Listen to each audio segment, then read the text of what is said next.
సక్సెస్కి short cuts ఏమీ లేవు. కష్టపడడం ఒక్కటే దానికి మార్గం. ఓటమి గురించే ఆలోచిస్తూ కూర్చుంటే అపజయాలే ఎదురవుతాయి. గెలుపు గురించిన వ్యూహాలు రూపొందిస్తే విజయాలు సాధ్యమవుతాయి. నీలోని బలహీనతలన్నీ ఈ క్షణమే విడిచిపెట్టు. నవ ఉషోదయం నీకోసం ఎదురుచూస్తోంది. మన జీవితంలో మార్పు వచ్చేది మన ఆలోచనల వల్లేగాని ఎవరో మనుషుల వల్ల కాదు.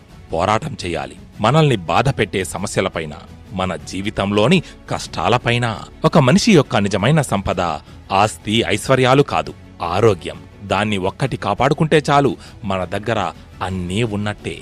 జీవితంలో గెలవాలంటే కండబలం కన్నా బుద్ధిబలం ఎక్కువ ఉపయోగించాలి. ఎప్పుడూ నాతో ఇది చెయ్యలేవు అని చెప్పకు.